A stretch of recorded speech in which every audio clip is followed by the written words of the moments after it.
Zach, we are back and we are diving into some dynasty strategies today, just kind of looking at the basics. So these might come off as very simple, very entry level, and hey, that's okay. You might have been playing for a while. You might be forgetting you're not doing these anymore. And if you're new to dynasty, especially, tune in, find out what moves or what strategies you should be deploying to make sure you're avoiding mistakes. That'll be next week's video. Spoiler alert. The first strategy of every video is to like the video, comment down below what strategies you love to deploy in Dynasty Fantasy Football. Help the new members in the community learn that much more. Drop out some of your favorite tips, some of your favorite tricks, your hacks, however you go about winning your Dynasty leagues and building mint teams. That may be a spoiler. But with that said, Zach, let's get to the content the people came for. Dive on into your first strategy. What are you doing in Dynasty leagues to build your best team possible, to set your best foot forward? What do you got for us? I think one of the most important things that we could talk about, and something that can relate to any timeline you want to put it, year to year, month to month, week to week, day to day, is assessing your situation in any given league. Bob, like I said, this is not a one-time thing. This is a weekly thing in season, and I would consider it a monthly thing in the off season. Okay, knowing and understanding your team situation from a complete 360-degree perspective is really paramount in the dynasty landscape.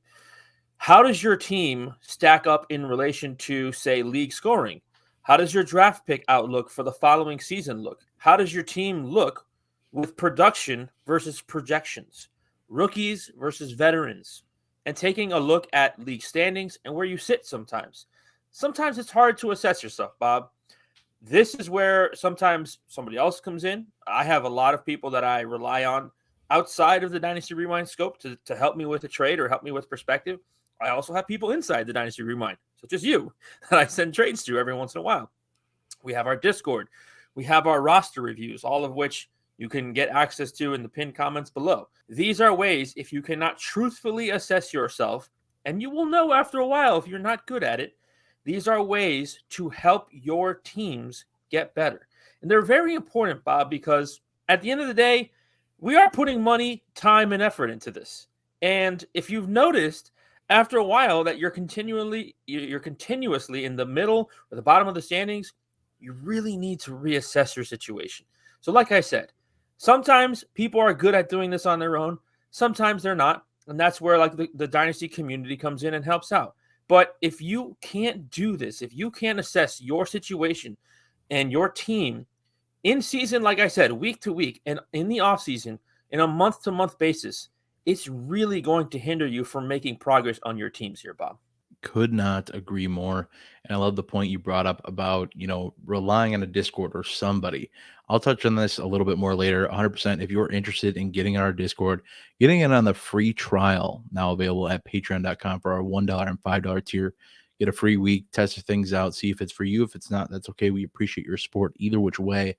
But roster reviews, all that stuff available in the YouTube description box. It might be in the pinned comment. I can't promise you that I remember to pin it today, but I check there anyway, either way. But love this point, Zach. Knowing where you're at is huge. Knowing if you feel that you're a competitive team, you're a contending team, knowing if what your team is doing, where it's going, how it looks. And we get caught up in emotions like we've discussed as a mistake to avoid in a trading video previously. It gets real easy to think when you're especially looking at your sexy paper roster in August, how good your team looks. And this guy's going to be a wide receiver one. This guy's going to be a wide receiver one. This guy's going to be a wide receiver one. Next thing you know, they're wide receiver twos and threes. They're duds on the seasons compared to your expectations. A community to fall back on, or, outside advice could help you kind of reel you back in with your own expectations. It happens, though. It happens to the best of us. It's just one of those things. But you need to continuously assess your situation. And I'm going to skip down a few points here, Zach. Don't mind me. And when things don't go as planned, you need to learn how to stay fluid in Dynasty Fantasy Football. And this is very multifaceted. Sometimes it comes to changing your trajectory. Maybe your team's doing well. Maybe your team's falling well short of expectations. Do you pivot directly to next year? Do you go into a retool, set up again for next year? And how do you handle adversity? When you're dealing with injuries that seem to never stop. You're dealing with players that didn't produce like you expected. How are you handling these things? And over time, you'll need to be able to make the tough decisions and pivot in new directions from time to time. One of the points that, I brought up over time is not handcuffing yourself to injured players or players that aren't producing that still hold a significant amount of value that could put points on your roster if you're trying to be a competitive team. I don't want to stay, put my head in the sand and just say, well, this guy's going to produce sometime this year, and nothing about his situation is changing. I'm not going to name names, but people probably know who I'm talking about here, if you follow the channel for long enough. But you need to be able to make these tough decisions, and being able to navigate and be flexible when adversity hits you, when things don't go as planned.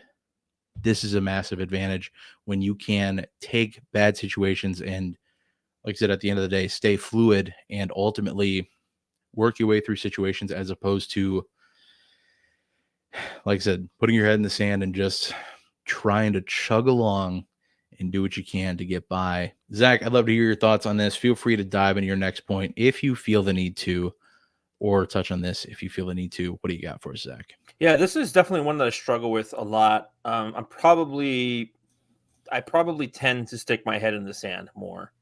That's just my personality.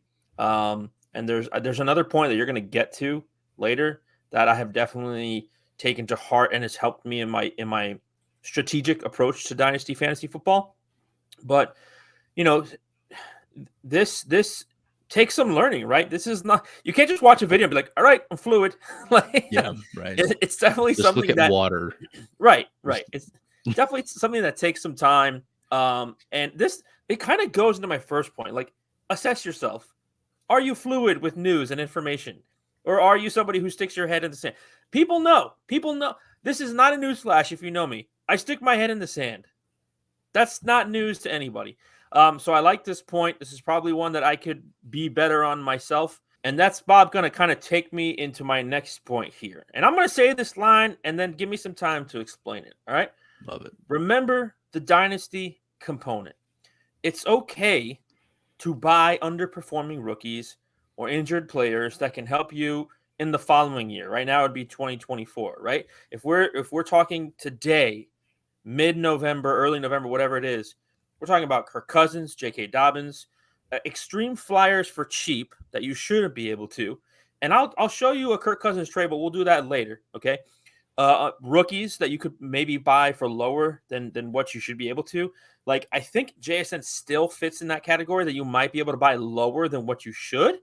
But one who's not anymore is Jahmyr Gibbs, right? I don't think you can buy Jahmyr Gibbs lower than what you should be able to anymore because of the last few weeks. Now, maybe with David Montgomery coming back, that changes. But remember the dynasty component here, right? It's not all about rookies. It's not all about draft picks. It's about making sure that we are competing for a long period of time. It's not a 1-year window. It's not something that's that has to be 2 or 3 years off in the distance, because we see both of these. We see roster reviews, Bob, where people only have draft picks, or we see roster reviews where people have only expiring assets. And it's like, there has to be a good mix of the two. So just remember the dynasty component here. This is a long-term plan. That's why you'll see my startup strategies are long-term strategies. They're not the win in the first year strategy. That's just how I like to do it, because I'm in it for the long term. I'm in it for the dynasty component, Bob. Yeah, I love this. And I think that there is a fine line that needs to be walked. And you touched on this as well, that, you don't you need to have some mix going on of your roster. Nate has brought up the point of, that kind of cascading effect that happens, or I like to refer to it more as a Ferris wheel, where you have a guy that's coming into his prime and then you have somebody coming up behind him. And as things kind of roll on, you just kind of have replacements for the players that age out or just devalue or cease to produce over time. That's what happens when players age. And then hopefully you're able to get those players off your roster before their value just sinks. But I do think, too, on the flip side of this coin of remembering the dynasty component, and you touched on this as well, that just not focusing solely on winning someday. You do need to focus on winning someday, because that's why we play dynasty. We don't want to just be in rebuilds forever. That's not The point for me, at least, if you want to rebuild forever, just keep picking up orphan teams or something along those lines, or go win a league and then rebuild once that team needs to be rebuilt. You get it. Definitely don't, remember the dynasty component. This is a long-term game, but we got to turn that corner at some point. And that's not what you're saying here, with, considering these options or when you can buy low on players to think for the future when people are souring on what they're doing now. And that's what you need to kind of look at when you look at a player like JSN, like you brought up. I was expecting him to be doing more by now. I was expecting, somebody to kind of get weaseled out because I think JSN is that much of a talent. And, boo on me, I had to adapt to that. And, any production I was expecting to get out of JSN, which wasn't a ton. I wasn't expecting a wide receiver one producer this year or anything like that. But it's one of those things. There are going to be players that sour on those underperformers.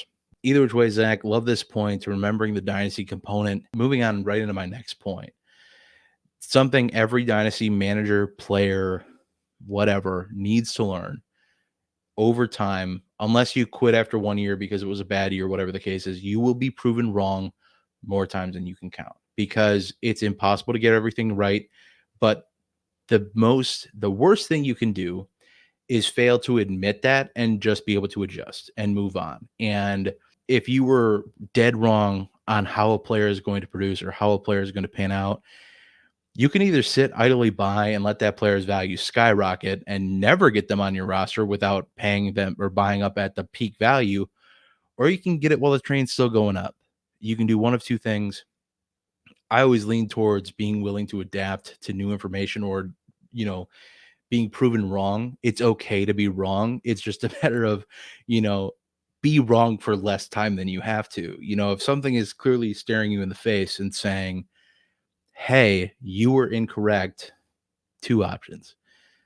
You could put your head in the sand like we discussed earlier and ignore it and not do anything about it to make your team better. Or you can make the moves following. And that's not always being wrong and thinking a player is going to do better than you originally projected. That goes both ways. You could be super high on a player and they suck. What do? Do you try to get out too early or do you just stick to your guns forever and let the value die on your roster? I don't think most value dies that quickly, but that's a little over dramatic. But either way, Zach, this is a fairly quick point. I don't have a ton to dive into. I think it's pretty cut and dry. Just be willing to adapt to that new information, kind of on that same topic of being fluid, as we discussed before. Zach, I'd love to hear your thoughts here. Whew, I feel like you're speaking right to me, Bob. I feel like you're looking at me when you say this. People who know me very well are probably looking at me, watching to see my reaction when you say this. Yeah, man, like, it's also fun to do that, right? Like, we're human. We're human beings. Like, we're wrong sometimes. I was so wrong on Breece Hall. It's not even funny. It's so stupid how many shares of Breece Hall I have now because I bought the injury dip, as opposed to last year when I had none. I had no shares of Breece Hall last year. So we gotta be okay with being wrong. Like, that's the whole thing of like having a voice and having an opinion and having a dialogue. Sometimes you're gonna be wrong, and that's okay. And being able to be receptive to that, because you're not always gonna be right. Now, look, I'm very much somebody who, like I said before, I'll put my head in the sand on something. But I feel in my heart of hearts, I'll say when I'm wrong. Like, hey man, I was wrong on AJ Brown. I was wrong on Breece Hall. I was wrong on CJ Stroud. So that's just part of the game, man. That's part of the game. And being able to do this, Bob, is so important in Dynasty. Because what happens is, like you said earlier, you dig your head in the sand. You're like, no, Christian Watson is the best. Sky Moore is the best. And you don't adapt to like, yo, not only does he suck, but that offense sucks. Maybe it's time to pivot. So being able to be reactionary to this new information, the new data, the new film is so important, and it will make you all the better as a Dynasty player. What we're talking about is basically avoiding take lock. Once you have new information in front of you, it's okay to change your mind. You are supposed to, if there's new information provided, take that in, digest it, and move on. And you're allowed to change your opinion. And the one thing I wrote down, if you're not willing to be wrong, and have an opinion, have an original thought, you'll rarely ever be right or rarely ever get ahead in this in this game we love to play. So you got to be willing to step out of the box. But once you get reeled back in. You kind of need to, adapt to that new information and find ways to make it right, whether it be, trying to get on a player before the price gets too high. I was low on AJ Brown coming into last season, didn't buy the hype with Philly. Right away when I saw it, I was back in on AJ Brown. Love the talent always, but just didn't know if the situation was going to do him well. It did. Bought back in. That's done amazingly well for me. This year, I was very anti Brees Hall and Javonte Williams, both coming back off the ACL injury. Not a lot of running backs are able to bounce back in. I've been vocal over the last few weeks about buying back in on these guys and wanting to buy back in my own leagues. So it's just one of those things you got to take the L where it's given and own it, as opposed to having that take lock. That's going to be the one thing that keeps you really away from any growth. There is, a great thing. I don't think he does content anymore, but Mike Me Up used to do content at BDGE for Nick Ercolano, however you want to put it. And he always said, have strong convictions, but hold them loosely. Believe in something as much as you can, but once you're proven wrong, don't be afraid to move on. And that doesn't mean one game really does it. You need to have some information outside of one game because anything can happen in one game. But with that said, Zach, let's move right on into this next point. We got another one to talk about. This is a good one. This is a great one. Either way you spin it, go ahead and dive on in.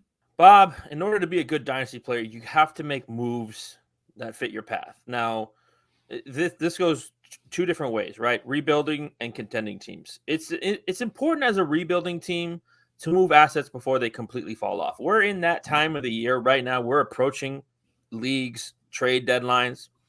And I think we talked about this earlier this week. You should have made a decision which direction your team is headed, right? Do you have an asset that could potentially fall off a cliff?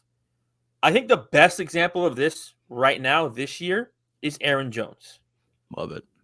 Last year, this was Leonard Fournette. This was Kareem Hunt. I'm sure there's one or two other names that I'm not thinking of, right? We could even put Tyler Lockett in that category because Tyler Lockett has not been anything what people thought he would be this year. But this year, I think Aaron Jones is a very good example of this. Probably not going to be with Green Bay moving into the future, right? Young football team, not a good football team, veteran football player, costs a lot of money. What does Aaron Jones' future look like? 29-year-old running back who's missed a lot of games with hamstring injuries, hasn't been all that efficient except for the first game of the year. Aaron Jones is probably, if he's not with Green Bay next year, probably like Kareem Hunt is this year, right? Waiting for an opportunity.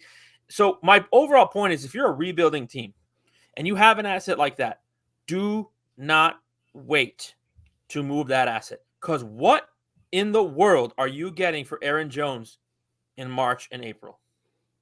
Nothing. This, and you got to, you probably got to shop around a little bit, have some conversations, be patient with the move. But I would be moving if I'm a rebuilding team or I'm in the middle, teetering on not being in contention, and making these moves before it's too late, before somebody else makes a move for somebody else. And now they are no longer an option to buy your declining asset. Now, vice versa, if you're competing, Bob, you need to make moves for proven talent, albeit veterans, albeit expiring assets.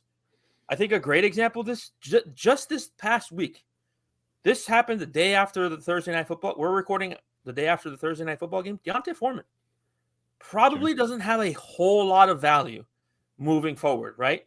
Probably a nice roster stash if you're in a deeper league. But if you could have acquired him for a late third-round pick, maybe a couple fourths, maybe a fourth this year, a fourth next year, to a team that has no value for D'Onta Foreman. Now, again, if he's on a competing team, you're not going to make that move. But if somebody else is in that window where they're trying to move off an expiring asset and you need an asset to win a game or two, make that move. Make a move that fits your path. Because at the end of the day, you're either competing for a championship or you're trying to rebuild for a future championship. So no one ever got to a title, a fantasy football title, by starting only players on their rookie contracts. You have to, at some point, invest in veterans. Look at teams who have acquired Mike Evans and David Montgomery in the offseason. You couldn't sell Mike Evans in March and April. Nobody was buying Mike Evans in March and April. And look at him now, probably a wide receiver 2 with a wide receiver 1 ceiling at any given Sunday. Same with David Montgomery, probably a safe running back 2 with the ceiling of a running back 1 any given Sunday. So if you're competing, you have to make moves for veterans who will score you points, because some rookies will let you down. I love the point you touched on there, Zach. Something I briefly touched on earlier, that sexy paper roster.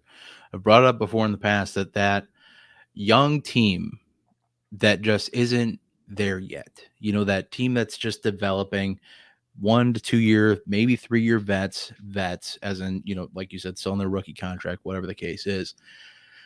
Rarely, if ever, going to win you a championship. You look in their rookie seasons, Javonte Williams and Kyle Pitts probably didn't win you a championship. You know, guys like that. CeeDee Lamb didn't win you a championship. Maybe guys like Jamar Chase, Justin Jefferson, but your team wasn't full of these players. You're just not able to build a full, functional, consistent roster with positions like this unless you hit perfectly on every single draft pick and you had every single draft pick in every rookie draft. Then you might be able to figure out in best ball leagues. But either which way, love this. And this will flow right into my next point too. The concept of all things kind of working the right way or the same way.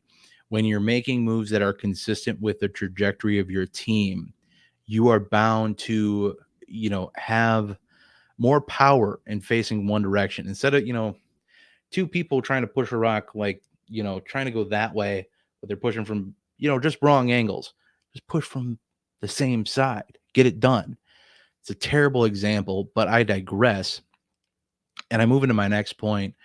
Use the league settings to your advantage and know how these settings impact your roster build. Because if you can utilize what the league settings are and understand what it means for a roster, and there's something we go over a lot in our roster reviews, link in the description, bonus reminder, check it out. One example off the rip, if it is a smaller starting roster, obviously we're looking to focus on, you know, higher end talent, elite players, less on depth. This is like start 7, 8, 9-ish. 9 is getting close to neutral. 10 is about in the middle. Anything beyond that, when it's a deeper starting format, when it's 10 or 11 plus, we need to look that it's kind of the other way. We need to flip that script. We need to look, we still want elite players if we can get them. Don't get me wrong. But depth is that much more important, because if you're starting, you know, second string wide receivers who aren't going to get much run in an actual NFL game in your flex spots, as opposed to guys who are actual wide receiver 2s, there's some discussions to be had about kind of diversifying into more assets, working even more importantly towards plus assets and deals, and being able to get, you know, just actual players that are getting points in games and not worrying about all of the wide receiver ones and trying to require all of the top 5 wide receivers, so on and so forth. Know specifically, and you've touched on this beautifully in our roster reviews too, know what positions the scoring favors and what archetypes within those positions that the scoring favors. If it's a PPR league, there's going to be guys that we like to call PPR magnets around here that just get a ton of receptions, not necessarily a ton of yards. Amon-Ra St. Brown is, you know, turning into a bit of a yardage hog too, but so many receptions that just on his receptions alone, he's blowing up weeks. You know, and there's players like that, not to that same effect, obviously, but there's players who just catch 8-yard passes all game, and they're going to do a lot for you in a PPR format. But guess what? In a standard or half point, a lot less exciting. So these are things to know when you're looking at these archetypes of players within those positions, and you think the same kind of concept with receiving running backs. Guys, you don't get a lot of run, but they're possible to catch you 2 to 3 passes a game, get you some points, and get you some yardage and a little bit on the ground, maybe, depending on who the player is. But ultimately, when you can learn how to build conducive to league settings, and again, get everything kind of pushing in the right direction for you, as opposed to, well, half my roster is pretty good in this format, but other guys would be more favored in a PPR or a 0.5 or whatever the case may be.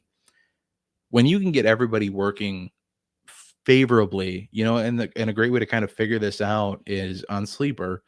You can filter out last year's stats and go to leaders, go to last year's stats, and you kind of see just how concentrated is the top 50 with quarterbacks, how concentrated is it with running backs, wide receivers, tight ends, so on and so forth. Is it a super flex league? Obviously, these things matter. Tight end premium, obviously, these things matter. But when you can learn to implement all these things into your roster building, you can create a very formidable roster in any format. Once you learn how, then it becomes about us figuring out the values, how to get these players, in drafts, where to draft them appropriately. There's a lot of things that do have to come together, but this is a heck of a start. If you can figure out who is good in what setting, it's a great start. Zach, I'd love to hear your thoughts on this point. It was inspired by you, just so you know. So shout out you. I love shout outs to me. I appreciate that. Yeah. Go.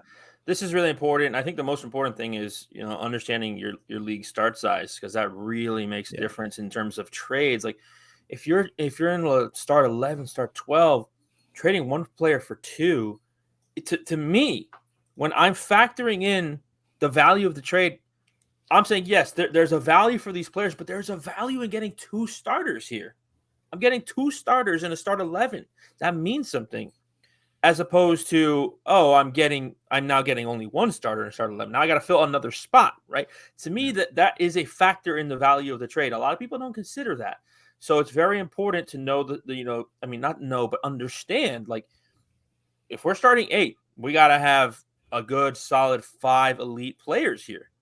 Because everybody, there's 12 teams, there's 8 players. Do the math. What is that? I'm bad at math, but I don't know, 90, whatever the heck it is. I don't know, 96, whatever. Okay, you get my point. You gotta have elite players here to compete.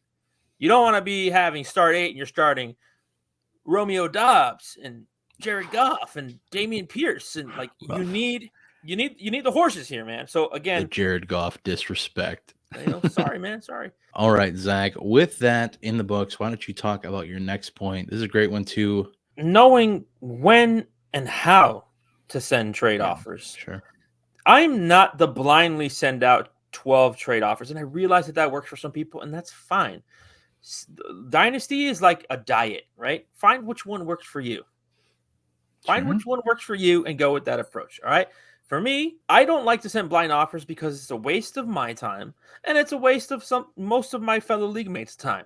And I'm somebody, if you come in my inbox with a bad offer, I'm asking for your explanation, because you just wasted 10 seconds of my life, all right? I got a baby on the way. Time is precious. By gauging your league mates' rosters, finding out who owns the latest injured players, you may be able to start a dialogue, a conversation to get the ball moving on a trade. Or you may at least understand who needs a trade, right? Who has Kirk Cousins and is 6-3 and now needs a quarterback. Oh, here's a great opportunity to send out a trade. In one of my leagues, Bob, I took over an orphan. I gutted the team completely. I have 4 first-round picks, 6 second-round picks, and I have like Kyler Murray. I did draft Puka. I have some promise in the future. I picked up Josh Dobbs prior to the season, which this is a point that we talked about in one of our other videos, right? Always playing the waiver wire. Picked up Josh Dobbs before the season for $3 fab. Boom. And what did I do on this rebuilding team? I hit up the Kirk Cousins owner after Josh Dobbs' miracle Minnesota game, and I traded Josh Dobbs, Tyler Conklin, and a 4th-round pick in 2024 for Kirk Cousins and a 2025 3rd-round pick. Josh Dobbs, we don't know what the future of Josh Dobbs is, right? So in this situation, I turned an asset that I can't really build around to somebody who really needs it. I might be able to flip Kirk Cousins next year for a 1st-round pick. It takes one game for Kirk Cousins back from his Achilles injury to get a 1st-round pick, because he was playing top 5. He was playing as a top 5 quarterback this year. So I just turned Josh Dobbs into Kirk Cousins, and I improved the draft pick. I'm waiting a year on that draft pick, but I still have 10 other draft picks this year. It doesn't really hurt me to wait a year for that draft pick to improve around. So this is a situation where I understood my league mate needed a quarterback. I have one. He might be scoring too many points for me because I need a higher draft pick. Let me send off these points, which Josh Dobbs is top 10 quarterback in fantasy right now, for one that's not scoring any points that could get me a higher return next year, depending on what my situation is. Or I roll into 2024 with Josh Dobbs, Kyler Murray, Puka Nacua, and my 4 first-round draft picks, and see what we got here. So a situation, again, where I'm understanding my league mate's situation, and that's a rebuilding trade, right? Let me get another one here with our good old buddy Nate. I'm in Nate's league. Picked up a team, but Nate was stuck in the middle. We had a dialogue. he was kind of floundering with his max PF points. So I approached Nate. It's a start 2 tight end league. I said, let me get your Travis Kelce. I'll give you Devonta Smith, Greg Dulcich, J.K. Dobbins, and a 24th second round pick. We made that trade. I'm now in second place in that league, only behind Sean. And Nate is in line for the 101. So I was able to understand Nate's situation. He's stuck in the middle. He's not able to move forward one way or the other. He's not able to get better. He's not able to get worse. How can I remedy the situation? So I just gave you 2 examples, Bob. One where I'm in a rebuilding situation and one where I'm approaching a rebuilding situation. And it's knowing how to approach these situations and say, hey, man, you need to get points off your roster. And you know what I do in Nate's league now? I'm like, damn, Nate, that trade really worked out for you. You got 101. You're lined up. And everybody sees that message. They're like, damn, he was right. So again, and that's we could take that further. You know, I know we just want that the surface value point there, but it's again understanding your league mate situation. I'm assessing my situation. I'm understanding that Nate needs to get points off his roster. How can that help me? How can that help me compete for a championship? Or somebody had a devastating injury at a position that they desperately needed.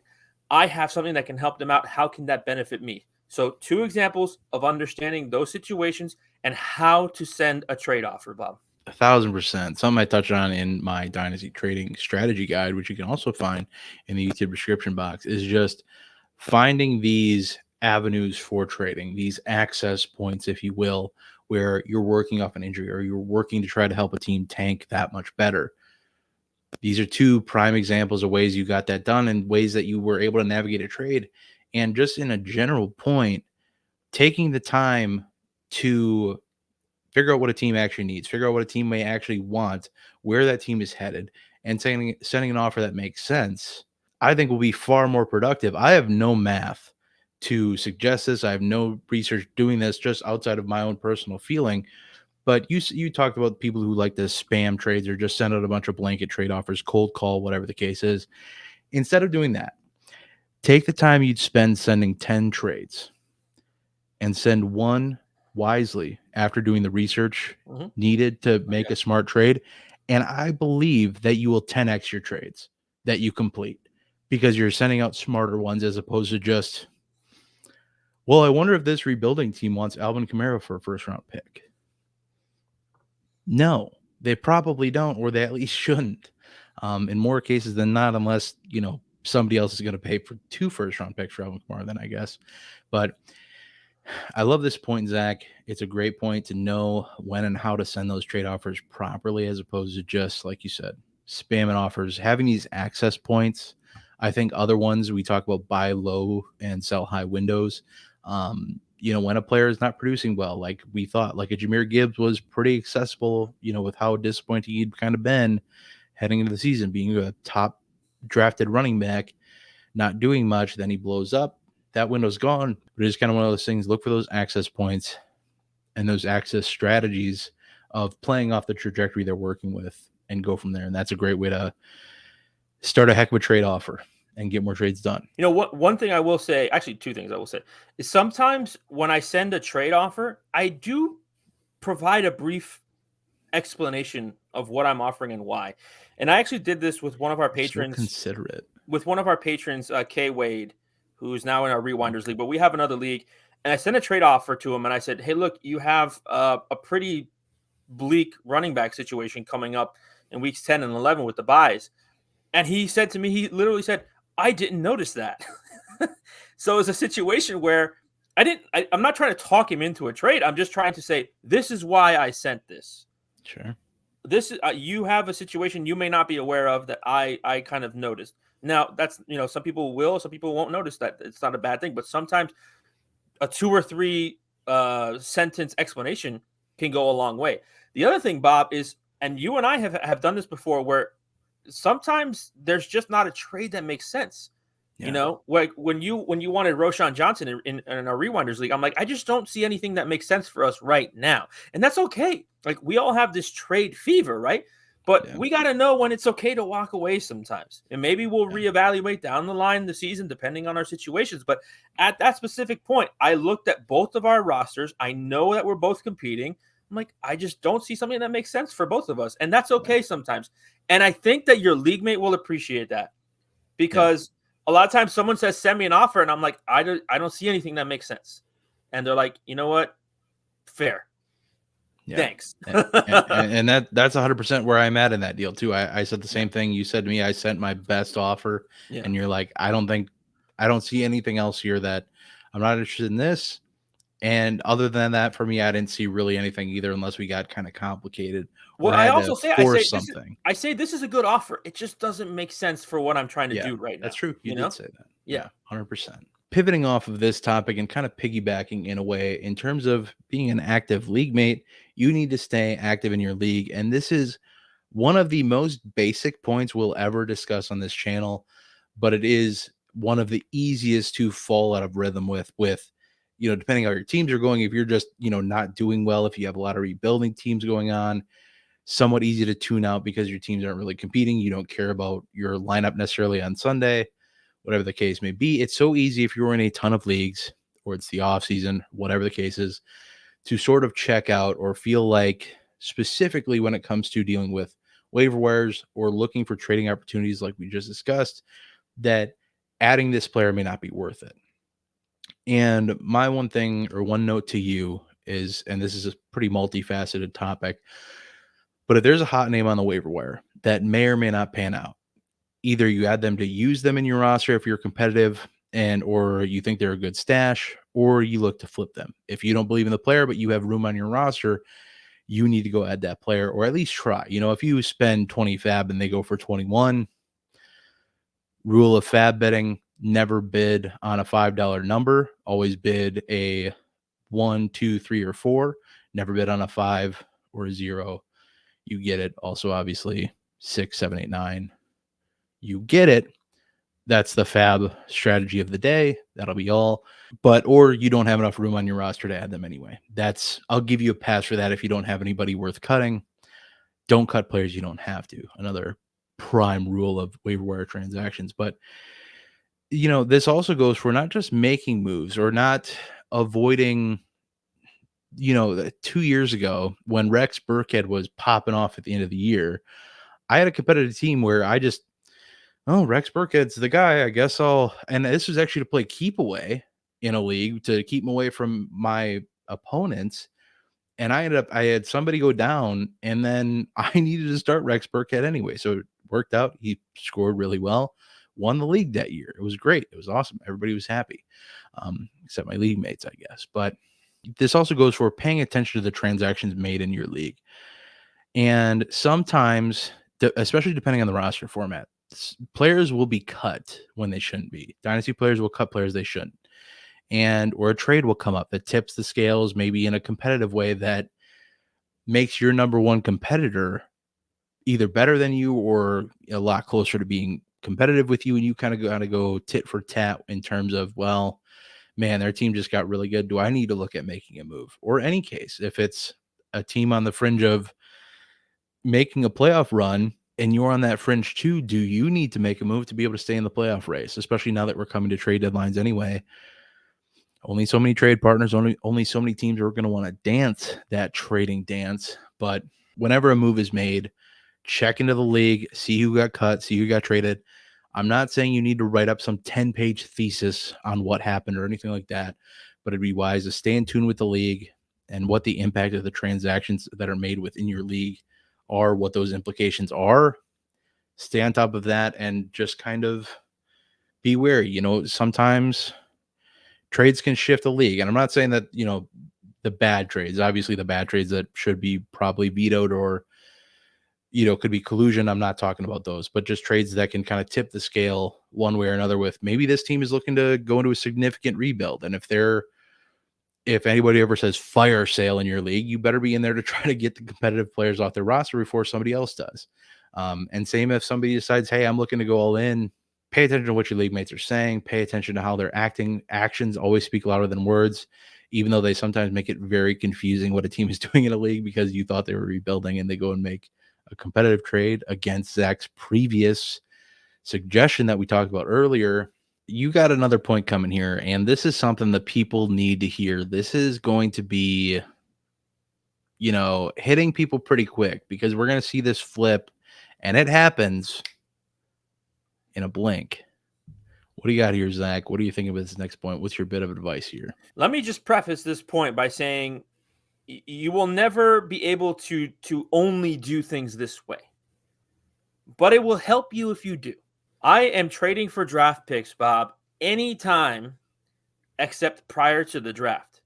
And I am trading for players anytime except the middle of the season. Again, that's not a black and white rule. There's some gray area in there, right? If I'm in the draft and I see a player I like, I want to trade up, I'll trade up. Okay. Right. If I'm in mid-season, specifically in the first few weeks, and I see I need another piece or two, I'll make a move. In our Rewinders League, I traded for Jacoby Myers, so I moved Rashee Rice. Boom, done. I'm not saying do not address these situations, like only trade for draft picks during the season, only trade for players in the offseason. That's not what I'm saying. But it will help you by not overpaying for for players and for draft picks in those certain situations, right? Try buy running back right now in one of your leagues. Go ahead. I dare you. I dare you to try buy a running back at a fair price in one of your leagues. You can't do it. You can't, because we're in week 10, we're in week 11, we're at crunch time of the season, and people are holding players hostage right now. Again, this is not a rule you'll be able to follow through with 100% of the time, okay? But it can help you in certain situations. Some of the best trades in fantasy football, Bob, are the trades that we don't make, okay? Because a lot of times when you're getting to that pre-draft process, the price is like gas in the summertime, man. It is expensive. And when you're trying to buy a running back mid-season, it is expensive. So again, I'm trying to do things the opposite way. I like to buy veteran players in February and March. Depending on who they are, I'll wait till free agency or I'll wait till the draft, right? Because I want to see, like, does this player land somewhere? Does somebody else land here? But there are certain players, like I had a strong opinion in the offseason about Mike Evans. And I have quite a few shares of Mike Evans in different places. Because I'm just like, this guy, every year, 1,000 yards. Doesn't matter who the quarterback was. Josh McCown, Jameis Winston, Tom Brady. It didn't matter who Ryan Fitzpatrick. It didn't matter. 1,000 yards every year. And lo and behold, Mike Evans is going to have 1,000 yards this offseason. So I'm trying to trade for players in the offseason-ish. Probably safer to do it like after your rookie drafts, right? And I'm trying to buy draft picks now, preseason. I'm really starting that process during my rookie draft. Like my 2023 rookie draft my 2024 rookie draft will entail me trying to get 2025 picks, because that's the cheapest they're going to be now and at that point. But you try and buy 2025 picks the start of the 2024 season, it's very, very pricey. So I'm really trying to do the opposite here, Bob. Yeah, and I think as opposed to a rule, I think it's just a general realization of how the market influxes over time. Once the players are scoring points and they're on competitive teams or they're doing their thing, whatever, once they're most needed, that's when they're the most valuable. And that's when you need players, is in season. When you need picks is when that rookie draft is coming. So it's in the offseason before your rookie draft, that's when your picks are going to be the most valuable. And then, in my opinion, at least, once you get past your rookie draft, then players are the new thing again, or the more valuable thing. There's probably a bit of a cross point of value after rookie draft before the regular season, where everything kind of gets into a more level point again, where everything's kind of, nobody's super inflated. But we talk about this strategy a lot last offseason, especially of trading picks that are unproven rookies straight up for known commodities and known talent and known producers. And I think that's something that goes without or understated, is just the simple concept of buying picks in the regular season and buying players in the offseason, or buying players when they are kind of in that flux time. Ideally, I would want to buy players after the NFL draft and after the free agency period, because you have the least amount of question marks then, especially for your more established veterans. You're not real worried about a running back getting replaced or a wide receiver getting pushed out, or, is this wide receiver even on a team next year? Things like that you don't have to worry about as much. But I love this point. It's a great point, because if you're new to Dynasty, especially, and you haven't seen this happen yet, because you're in your first year of playing, you haven't gone into your first post regular season rookie draft yet, you'll see it. Unless you're with a bunch of new players, maybe it won't kick in yet. But if you're in with anybody who's been in for a little while, those rookie pick values are going up. So now's the time, in my opinion, to go get them while you can. Sell off, productive players for draft capital, because once the season ticks over, we talked about this last week. Once the season ticks over, once that draft capital is there and assigned, especially, it has that 0.11 after it, the 0.5 after it, 0.05 after it, whatever the case is, and it's assigned a draft slot. The second the season ticks over, that pick is so much more exponentially more valuable than it was just a day ago. And you touched on a point too. Draft picks every single day, they're the cheapest they will be now that they'll ever be, really. 2025 picks, cheap as they're ever going to be today. They're just going to continue to increase in value. That's why we love hoarding draft picks sometimes and maybe get a little too carried away from time to time. But that's why it's a nice way to bank value on rebuilds, so on. That's a million discussions for another day. I need to stay on track here. But either way, Zach, love this point. It's a great point to take on buying some picks while you can before they rocket in value, and then trade for some players with that draft capital you have. And then we touched on this a little bit earlier with the first point of bouncing, ideas off of somebody else. And my last point here, and it's really just a bonus point. This is not anything we're going to go dive too crazy into, is find a community you can trust, whether it's Discord, whether it's some online forum, whatever the case is. Find a community you can trust, join it, and don't hesitate bouncing ideas off of other people. And don't hesitate to offer advice too on what you're thinking, because at the end of the day, it's different mindsets and different thought processes that maybe, right or wrong, whatever the case is, that's to be determined at a later date. But it's those things that make you a better player. One thing, and not to toot our Discord, I'm sure other Discords are great too. I don't know. I'm not in any other Discords. I apologize. And feel free to search out. I know there's free ones out there. So there's free Discords out there too. Ours is not. Ours is through patreon.com/Dynasty Rewind. Free trial going right now. But people have said in our Discord that they feel that they have exponentially grown as a Dynasty player just being in our Discord, and not on being in a Discord, period, and chatting with people and just having people to bounce ideas off of, helping with trades, helping with strategies, things of that sort. It cannot be overstated how much that does for you. And just having someone to kind of BS with. There's always somebody in there ready to chat. There's always somebody in there ready to talk.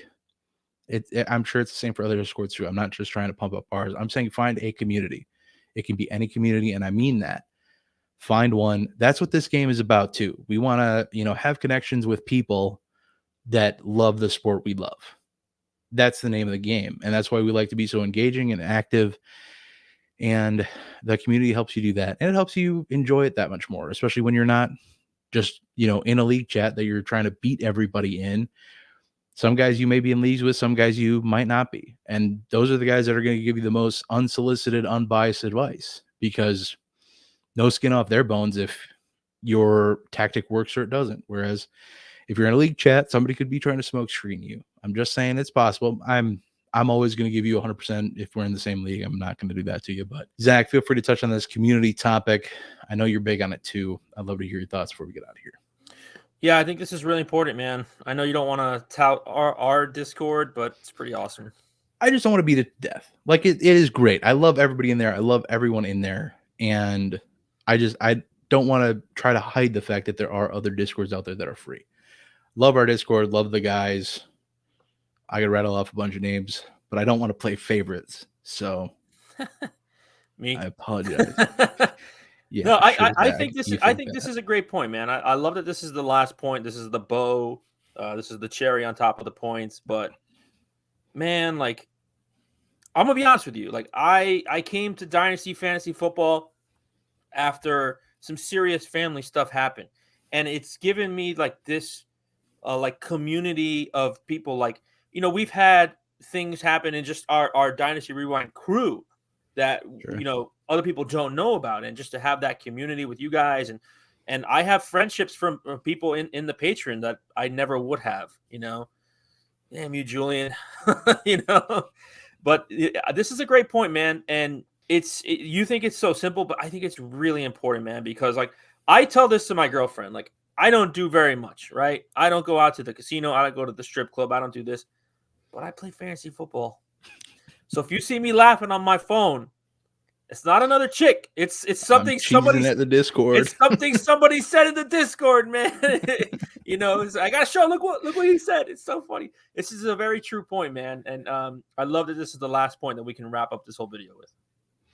Yeah, 100% agreed. The community point goes, definitely under the radar. It's our last point. It's our quote unquote bonus point of the day. I copped out again. I apologize, but if you are interested in our Patreon Discord and a free trial in there as well, there will be a link or a pinned comment in the comments below, as well as a link in the description box. Plenty of other stuff, ways to support the channel in there as well. The best way, the easiest way, the cheapest way to support the channel is leave a like. Let us know how you felt about the video. Leave us a note in the comments what you thought about these strategies. And like I said, help other community members too, just in these comments. That's a community too. Don't forget about that. We'd love to hear from you. Drop a question, drop your strategies. But for me and Zach, that is going to be it for us in this one. We'll see y'all in the next one. But until then, I hope that y'all have a good one.